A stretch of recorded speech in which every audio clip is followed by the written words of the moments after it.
Hi, I'm naturopathic Dr. Sami McCulley, and I am here today with Stephanie Kirst.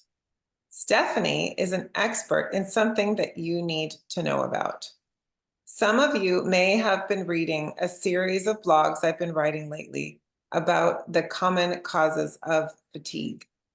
Stephanie happens to be an expert in one of these causes, but it happens to be probably the most stealth cause of fatigue that there is.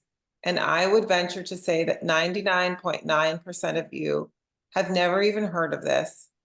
And if you have heard of it, don't really understand it. So, Stephanie, what is it that you are an expert in? So I'm a building biologist, and simply put, that's someone who makes your home healthier. And of course, there's a multitude of ways that we can do that, but I specialize in EMF, or electromagnetic fields. Think about the radiation that's emitted from our wireless devices and our modern technology. That's what I measure and mitigate for clients. Okay. So, sounds like we probably all are exposed to EMF. We are, but the good news is often we can start with a high level of exposure from things like our cell phones and Wi-Fi routers, but there's simple ways to reduce exposure. However, I've found in working with clients, it can really have an impact on their health, especially when it comes to fatigue. Okay, so can you give us an example of someone that you've worked with that might have had fatigue?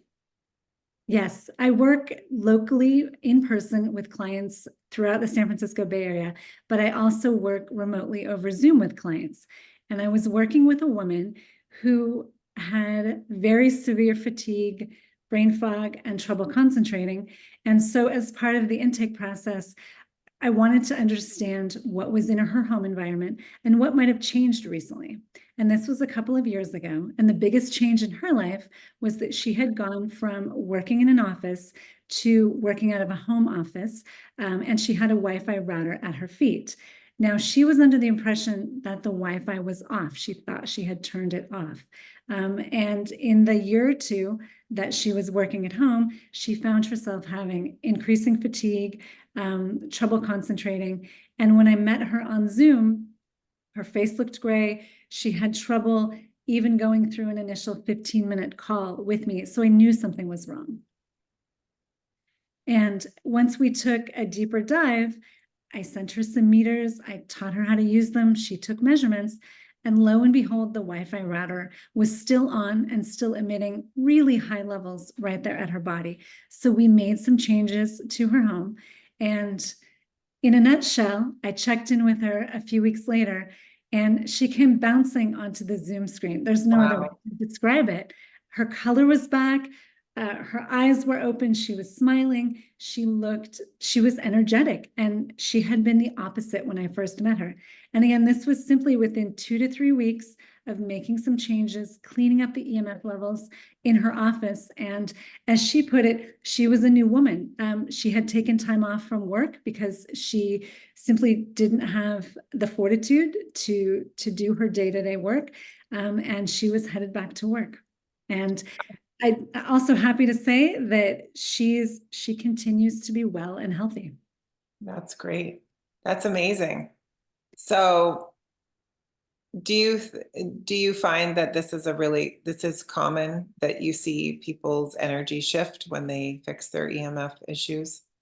It is common, and especially if we can look at how they spend their days and we look at their sleeping space and really trying to do the things that we can to clean it up. Often they notice a dramatic improvement, in as little as 2 weeks. And the Okay. question I always ask is, well, you know how you feel today. And the question is, how much better can you feel with Yeah, low EMF strategies? right, We don't know the answer to that until we try, and right, often have great success. right. Thank you. That was great information. I know there are some other symptoms that EMF causes. So next time, Stephanie and I are going to discuss some other common symptoms that occur because of EMF.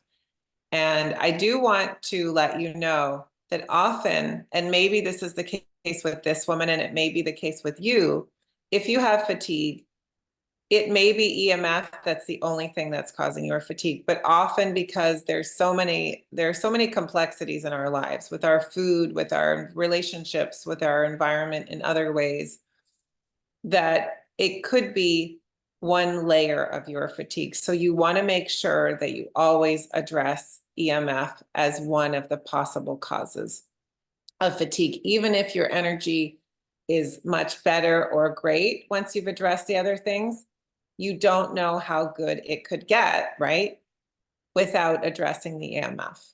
So I think that's all we have time for today. But thanks so much, Stephanie. And I'll see you next week, right? See you next week. Okay, take care.